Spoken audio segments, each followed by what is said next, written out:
Enfim, irmãos, o testemunho, ele é diário. Ele não ficou lá em 10 de novembro de 1979, quando eu tive aquela experiência que eu chorava bastante, e que Jesus veio, e que eu senti o perdão. Até hoje, eu sinto a presença dele, e eu sinto ele aqui conosco, porque ele estará conosco todos os dias, até a consumação dos séculos. Nós devemos testemunhar para as pessoas sobre quem é Jesus. Eu estava ouvindo também alguns testemunhos, eu não queria, mas estava ouvindo até de um rapaz chamado Rodolfo Abrantes, e a esposa dele também. Ele era de um grupo chamado Raimundos. Ele era de uma família rica, um pai médico e tal, mas eles cantavam umas músicas, eu nunca ouvi essas músicas, mas cheias de palavrão e tal. E de repente esse rapaz lá, ele é acometido de algumas coisas, ele tinha um relacionamento que não era de casamento, mas viviam juntos, ele, hoje a esposa dele, estão casados há 21 anos, e ele começou a sentir caroços de braço por braço, na virilha, muitas vezes são línguas também, é sinal que tem alguma coisa errada com o corpo, né? E ele então vivia fumando maconha o dia todo, e era desse grupo, e a esposa dele começou a buscar Deus, e tinha umas senhoras que vestiam aquela roupa grande também, aquela saia grande, mas não é a roupa, é a presença que elas carregam. E elas começaram a fazer uma campanha lá de oração na casa deles, né? E ele sempre saía pela tangente, ele falava, não quero essas mulheres aqui não. E aquelas mulheres, ele falou assim, tinha algo que eu não tinha, eu tinha dinheiro, elas não tinham, elas eram pobrezinhas e tal, mas elas tinham uma presença de Deus que era muito maior do que tudo aquilo que eu tinha. E teve uma segunda-feira, que eu acho que era a segunda-feira das campanhas lá, ele não foi, não saiu, a esposa esqueceu que tinha a campanha, e as irmãs chegaram mais cedo, daí pegaram ele lá e teve uma aqui com uma ousadia, falou que você precisa de Jesus, assim, assim. Ele falou que ele sentiu medo daquelas irmãs, porque aquelas irmãs começaram a falar em língua, começaram a rodopiar, e começaram a buscar Deus e orar, e impuseram as mãos nele e tal, e ele foi ganho para Cristo. E teve uma mulher que ligou para ele e falou assim, ou falou para ele assim, agora já não me lembro, Deus está te curando agora de um câncer que você tem no estômago. Ele tinha uma dor no estômago, comia, ficava ruim, e ela orou por ele nunca mais, e as caroços sumiram todos. Nós somos chamados para dar testemunho, e é o testemunho mais importante. E quando a gente sair para a evangelização, a gente vai encontrar pessoas que não têm esperança, pessoas que estão muitas vezes na mão de demônios, endividadas, amarguradas, pessoas que foram abusadas quando eram crianças. O abuso, quando eu digo, não é um abuso só de ordem sexual, que é terrível, mas é um abuso de ordem moral. Sabe, pais que dão um tapa na cara da criança para acabar com ela, não para corrigi-la. Então nós vamos encontrar pessoas nessas condições, e nós temos que falar que Jesus cura, porque Ele me curou, que Jesus ele tem um plano, porque Ele teve e está cumprindo esse plano na minha vida. Eu não falo de coisa que eu aprendi no eu falo de coisas que eu vivo, e até hoje quando eu estou orando, muitas vezes buscando ao Senhor, e até hoje quando eu peço perdão dos meus pecados, porque eu ainda continuo pecando, eu ainda choro, eu ainda sinto. E eu me lembro um moço que falou assim, quando você confessar os seus pecados ao Senhor, eu era bem jovenzinho, foi antes de tudo isso acontecer, talvez foi o rapaz que plantou a semente em mim. Ele falou assim, quando você pedir perdão para Jesus e você chorar, é a prova cabal que Ele te perdoou. E eu creio nisso até hoje.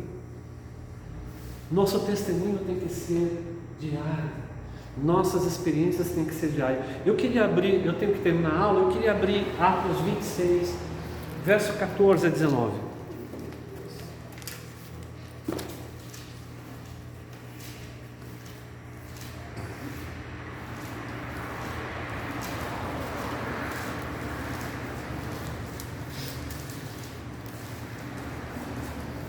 Atos 26, Paulo aqui ele está preso e ele vai ter uma oportunidade para se defender diante de um rei chamado Agripa, que era judeu. No verso 14 fala assim: e caindo nós todos por terra, ouvi uma voz que me falava em língua hebraica: Saulo, Saulo, por que me persegues? Dura coisa te é recalcitrar contra aguilhões. Ele conhecia o grego e ele conhecia o hebraico também, tanto é que ele quando ele se defende, ele fala em hebraico. Então, olha como Deus é cirúrgico, como Jesus sabe o que faz. Naquele momento lá que eu me converti, se eu tivesse ido para uma igreja evangélica, eu não ficaria no evangelho. Mas Deus me manteve na igreja católica e eu vi coisas maravilhosas para que eu soubesse que não é a religião que salva, que não é ser católico, ou carismático, ou pentecostal, ou neopentecostal, ou de Lagoinha, ou de Assembleia de Deus. Quem salva é Jesus Cristo. Então aqui Jesus se manifesta e fala em hebraico para ele, porque sabia que era um modo de se identificar. E daí diz assim: dura coisa te é recalcitrar com os aguilhões. Ou seja, de nada vale a tua teimosia agora, Paulo, com esse negócio de religião. É isso que ele quer dizer. E disse: quem és, Senhor? E ele me disse: eu sou Jesus, a quem tu persegues. Mas Paulo estava perseguindo os crentes em Jesus. E a Bíblia fala: tudo que fizeram o menor dos pequeninos, a mim fizeste. Então, versículo 16: mas levanta-te. Ele caiu por terra. Tem gente que fala que ele caiu do cavalo, mas você não vai encontrar cavalo aqui no texto não, nem nesse, nem nos dois outros que ele testemunha. Mas levanta-te e põe-te sobre os teus pés, porque te apareci por isso, para que te pôr por ministro e testemunha, tanto das coisas que tem visto, como daquelas pelos quais te aparecerei ainda. Que coisa, hein? Nós somos testemunhas do que aconteceu no passado, mas também das coisas que vão continuar acontecendo. Que coisa tremenda, né? E ele fala assim no 17: livrando-te deste povo e dos gentios, a quem agora te envio, para lhe abrires os olhos das trevas, os converteres à luz e do poder de Satanás a Deus, a fim de que recebam a remissão dos pecados. Olha que coisa grande e tremenda. E sorte entre os santificados pela fé em mim. Daí ele fala: pelo que, ó rei Agripa, não fui desobediente a essa visão celestial.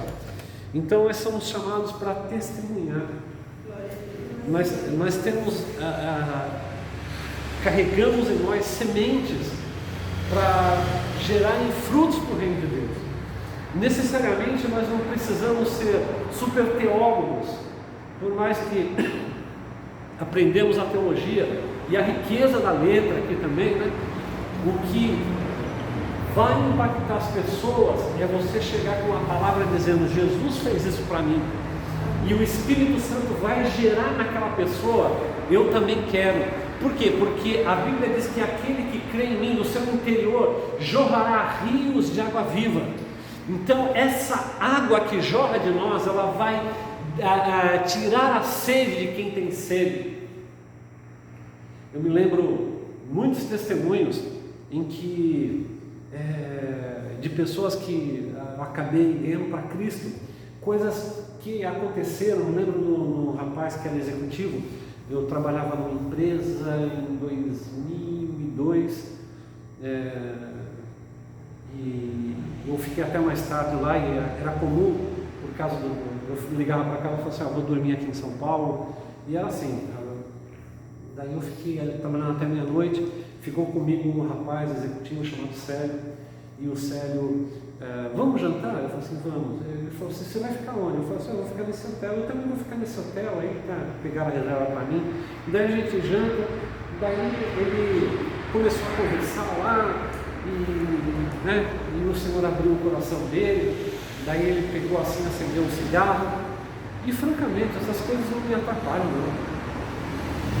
E eu deixei de fumar o cigarro dele. Daí ele falou assim, ele ia falando, daí o Espírito de Deus ia me conduzindo na conversa.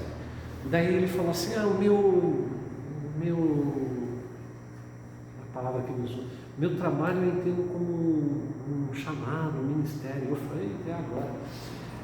Eu falei assim, você é cristão? Ele falou assim, não sou, mas assim eu creio, né? Porque a Bíblia diz, se o povo que chama pelo meu nome, eu já saquei a Bíblia numa velocidade lá no banco, peguei, abri a Bíblia na mesa lá, falei assim, está aqui 2 Crônicas 7,14, virei para ele falou assim, olha que maravilha, mas como é que eu posso saber que eu vou ser perdoado? Eu peguei 1 João capítulo 1, versículo 9, lê aí, daí ele lia, mas Deus me ama, João 3,16, lê aí, mas como é que eu posso ter certeza? João 5,24, lê aí, e ele começou assim, ai que maravilha, que nem minha sogra, que maravilha, que maravilha, que maravilha, vamos ter essa conversa lá no meu quarto?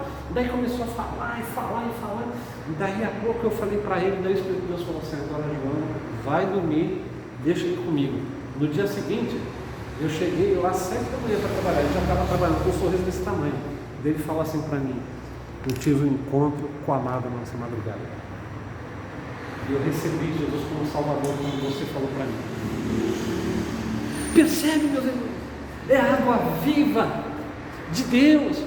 Porque nessa terra, o que adianta a gente ganhar o mundo inteiro, ter todas as coisas e não ter a vida eterna? Mas quando você tem a vida eterna em você, você jorra a água viva da vida eterna, por sedentos beberem, louvado seja Deus, e ser-me-eis testemunhas. Coisa linda e tremenda. Paulo aqui ele testemunha para o rei, e o rei fala, por pouco você não me persuade, né? É aqui no capítulo 26 de Atos, dele fala assim, crês tu nos profetas, ó rei Agripa? Nem sei que crês. E disse Agripa a Paulo, por pouco me queres persuadir a que me faça cristão. Esse rei era um rei instruído, tinha cultura, ele sentiu que o negócio era tão forte, que ele entendeu como se fosse uma persuasão da parte de Paulo, mas era o Espírito que chamava Agripa para a salvação. Eu não sei o que vai ser cobrado de Agripa, se ele entrou no reino de Deus, dos céus ou não, mas eu sei que aqui fica claro a ação do Espírito Santo, e é isso que precisamos. É isso que precisamos amar as almas, precisamos ter, vontade de levar as pessoas para o céu. E me aflige, a gente lida com morte quase todos os dias, no tempo como hoje. As pessoas ligam para a gente, pedem oração e às vezes é difícil. Eu já fiquei mal, irmãos, esse ano que eu tenho combatido na oração.